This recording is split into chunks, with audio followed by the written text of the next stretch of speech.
We had Dr. Anthony Fauci on our program this morning, and I asked him about the travel ban that we have and how it compared to theirs. They're not banning any citizens. He says the US has an obligation to return their travellers home. Do we not share that same obligation? Well, good morning, Pete, and thanks for the chance. I think firstly you have to realise Australia's taken throughout the course of the pandemic a quite different approach to the United States with quite different outcomes. The border restrictions that we put in place way back from the 2nd of February last year when they came into force in relation to China and all the way through their extension to the rest of the world since then have been a central pillar in keeping COVID out of Australia and in keeping Australians safe. And at many times during the course of this pandemic, we have looked across the Pacific to the tragedy unfolding in the United States that has seen such great loss of life. And Australians know that strong border protections have been central to keeping us safe. Now, this measure in relation to India is a temporary one. And we will, of course, resume some connectivity with India once we've determined that it is clearly safe to do so. But there's been a pronounced change already in relation to the rate of infections coming into our quarantine facilities.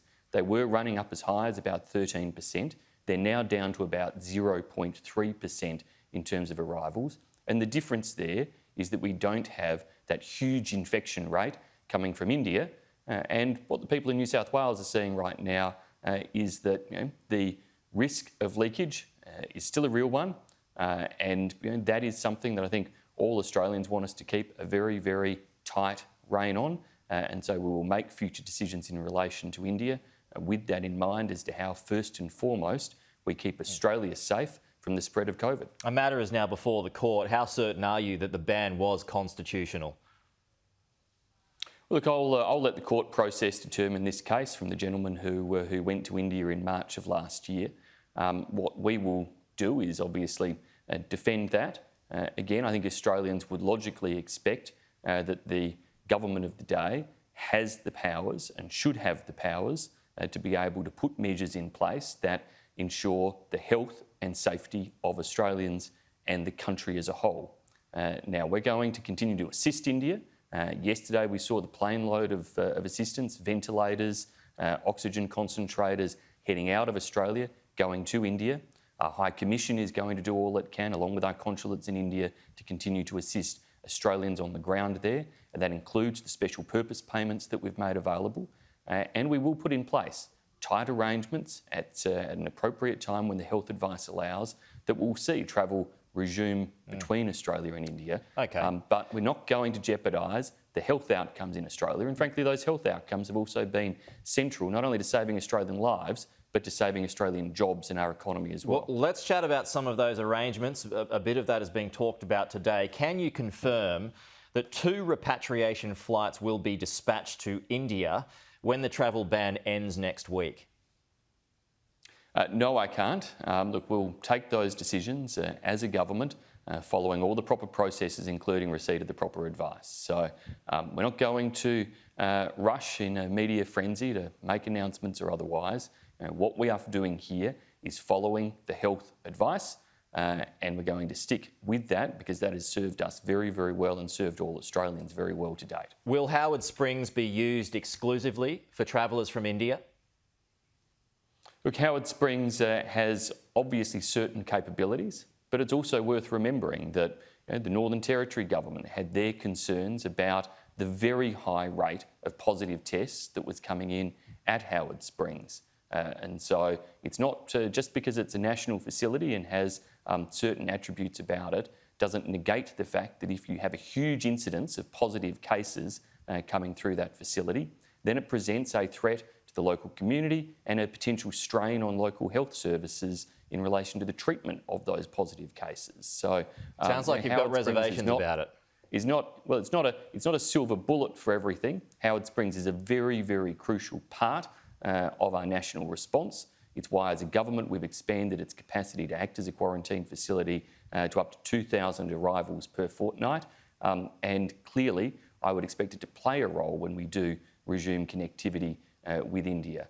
But I think we need to just be cautious in terms of the steps that are taken there. Australians want us to make sure that we run our quarantine system which has had a 99.99% success rate to date, but they want us to maintain that high standard of success rate.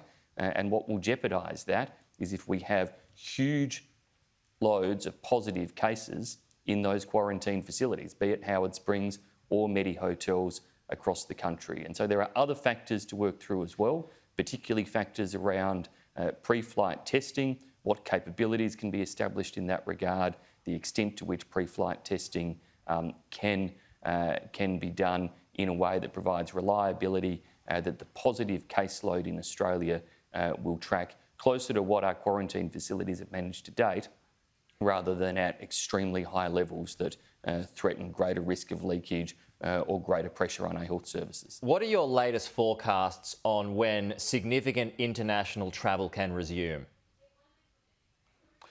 Look, that's going to be some way off. I think we have to What does that mean? Have to be honest.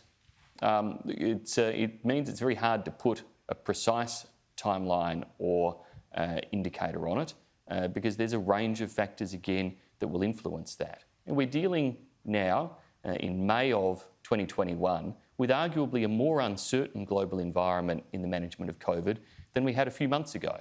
The spike in relation to cases in India and indeed some other parts of the world that we've seen an upwards trajectory, including parts of the world that had been boasting about early vaccination trends, seeing an upwards trajectory, such as in Chile. These create uncertainties. The uncertainties around aspects of the vaccine rollout, including the duration of effectiveness of vaccines, what it means in relation to other variants of COVID. They're all factors that we will have to take into consideration. We want to reopen Australia, and clearly for Australians, the faster people respond when they're eligible to get their vaccination, then the easier that will enable us to undertake assessments and to make decisions. But we're not going to be making promises in relation to reopening the borders that are holding out a false hope when there's a lot of analysis to still be done before we actually get to the point of making that firm decision. It's been suggested this morning that significant international travel won't resume until deep into next year. I think Australians would be surprised if it resumed at the end of this year, or frankly any earlier than that. So what are you thinking? Middle of next year? Look, I'm really not going to go into hypothetical situations when there's a lot of scientific advice, a lot of medical advice, a lot of expert analysis that will inform the decision of government when we get to that point of reopening borders. What I can say with absolute clarity is they're not reopening anytime soon, not when you look at the circumstances around the rest of the world at present, relative to the circumstances here in Australia. Australians do not want us to reopen borders and risk COVID entering into this country and risk the consequential loss of life, economic damage and loss of jobs across Australia. And that is a very clear message I get moving around the country, and it's why we will remain very firm and resolute in our approach, which will be about protecting lives, jobs across this country. And in the budget handed down next week, we'll continue to respond to the uncertainties of the COVID situation. We'll invest in a range of ways to keep our economy strong as well as to keep people safe, while we also get on with the big tasks of modernising parts of our economy through the digital economy strategy, which the Prime Minister is talking about today, delivering the services Australians rely on in areas of aged care and disability services and elsewhere. And it's a big agenda that we're pursuing, but at the top of that list will still remain keeping Australians safe and secure. Finance Minister Simon Birmingham, thanks for your time. Thanks, Pete. My pleasure.